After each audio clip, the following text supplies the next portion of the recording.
10 hours duty around Cavite area lang, naka 1,200 tayo. So ayun, good morning mga kapaps. Yan, so ngayong araw ay babiyahe na naman tayo bilang isang Lalamove rider. So dito ako ngayon sa may Indang 13 Martires Road, sa may tapat ng Interlink residence. Ayan, oh. So dito tayo magtatambay habang naghihintay tayo ng booking. So wala pa tayong nakuha booking. Time check natin nasa 8:25 na ng umaga. So dito lang tayo magtatambay sa gilid ng highway para medyo malamig. Ayan, mamaya ipapakita ko sa inyo kung paano tayo pumick up ng delivery and kung paano tayo maghatid ng delivery from pick up points papuntang drop off points. And then magkano ba kikitain natin dito sa loob ng Cavite area. So dito lang tayo sa Cavite kasi nga hindi matraffic dito, masarap bumiyahe. And then ang take advantage pa dito is malamig, no? So kahit pa single booking lang tayo, ang importante mabilis yung hatid natin. So ayan, so 10 hours challenge tayo ngayon from 8, sabihin natin 8:30 hanggang 6:30 mamayang hapon. Kung magkano pa kikitain natin, ano? So ayan. So shoutout nga pala sa lahat ng mga Lalamove riders na nakakasabay ko dito sa may Cavite. Marami ako nakikitang Lalamove riders dito, no? Grabe, nag-uunahan kami sa booking. Maraming booking dito pero kahit pa paano nakakakuha pa naman tayo. Then agawan nga lang. Maraming booking dito kahit malayo, sibak. So mamaya update ko kayo mga kapaps. Let's go. Pick upin na ni ma'am pagkain. So yan, galing sa Indang papunta dito sa may Gentry, sa may laka. Ang dalawa, I think. shout out ma'am. Hi.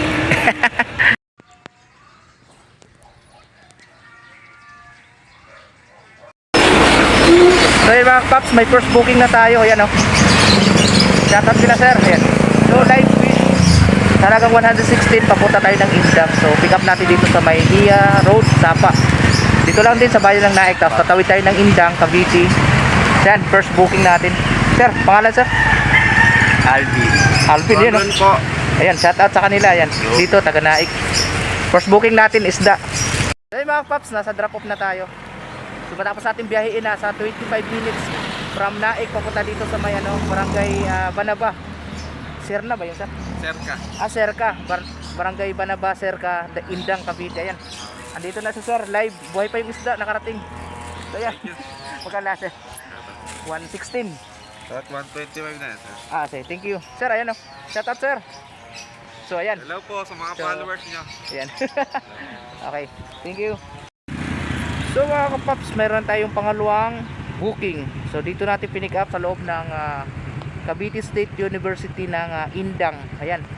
So hindi na ako nag-video kanina dun sa loob kasi baka bawal dito sa loob ng campus. So biyahin natin from dito sa may Cavite State University ng Indang. Biyahe tayo papunta doon sa General Trias sa may malapit sa Manggahan. So 100 plus din yung rate niya. So ano pa hinihintay natin? Bakbakan na natin.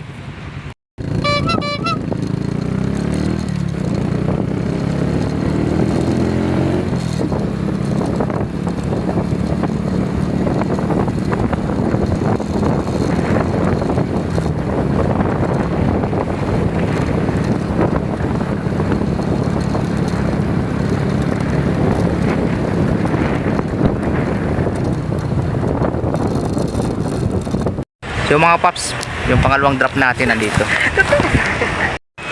So yun mga paps, yung pangatlong pick up natin. Ayan. Dito lang sa warehouse 3. Papuntang Gentry lang din to. Gentry to Gentry. So 101 ang price. Ito lang, maliit lang. So yun mga kapaps, hindi ko na videoan kanina yung pag-drop ko dun sa pangatlong booking kasi walang parang walang signal dun. Lumabas na lang din ako sa subdivision. Dito lang yun sa may kabilang side. So ngayon may pick up naman ako pang-apat na booking na to. So time check natin nasa 12:30 na ng hapon. So dito yun sa may dito ko pinick up sa dulo.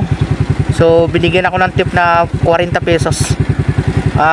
Dito sa General Ono subdivision. So sa loob lang din ng ng General Trias So Gen 3 to Gen 3 lang naman, 73 pesos yung ano natin, yung rate. So palag-palag na tayo kasi malalayo yung booking dito pa Manila. So Cavite lang naman tayo. Palagan na natin 73 pesos.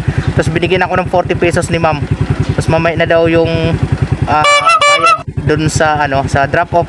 So doble. So ayan mga kapaps, update ko kayo mamaya pag drop ko nito. Maliit lang, parang sobre lang, mga 10 sobre. So let's go na. Na-drop na natin mga kapaps yung pang-apat na booking natin dito sa bahay na to. Ayan, so 73 pesos.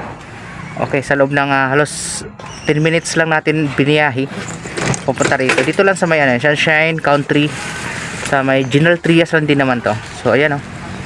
So hintay tayo ng pang-limang booking. Ayun, meron ako naririnig. Let's go mga kapaps. So mga kapaps, kakadrop lang natin sa pang-pitong booking. So dito sa may Sumo Danghari, yan, oh. So nireceive na, yung dala natin kanina is yung mga nachos. So dinrap natin dito sa may sa tent, yan, mga paninda. So nakapitong booking na tayo. Hindi ako nakapag-video kanina sa ibang booking dahil medyo mainit, sobrang init. So ito, nakapitong booking na tayo. Tapos nandito na ako sa may Bacolod Danghari. Siguro maghintay na ako ng booking papuntang Naik or Gen 3 or Indang, yan, mga papunta sa south. Siguro mag-double book na tayo ngayon kasi palubat na rin cellphone ko. So yun mga kapaps.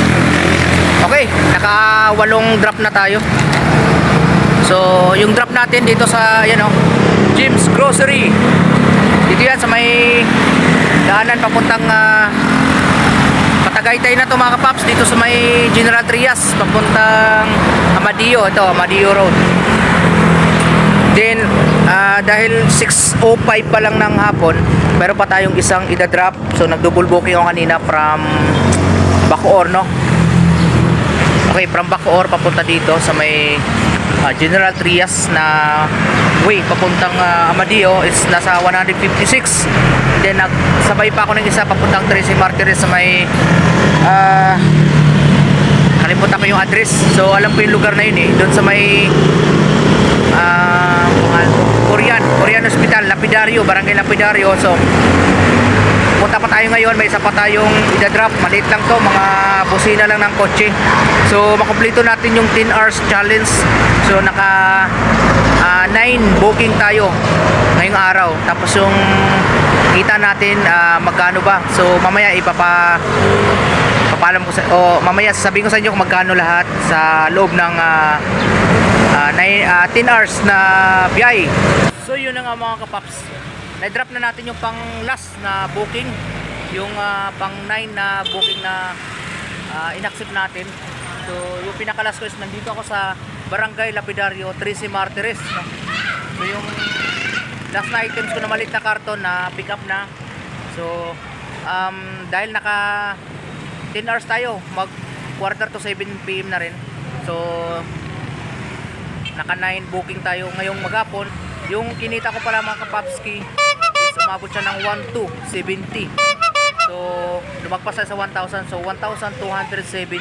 Kasama na yung mga tip ko doon. Yung tip ko doon is nasa 200 plus. So 1,000 plus pa rin yung kinita natin. And then i-minus natin yung 200 na gas ko. Yung 200 na gas nitong motor natin is may isang bar pa na natira. Abot pa to sa bahay. So hindi na masama mga paps. 10 hours. Pawin tayo mga paps. Yun, oh. Barangay Lapidario. So shoutout sa mga taga rito mga paps. Dahil ginabi na tayo, dandahan na tayo pawi sa bahay. Let's go.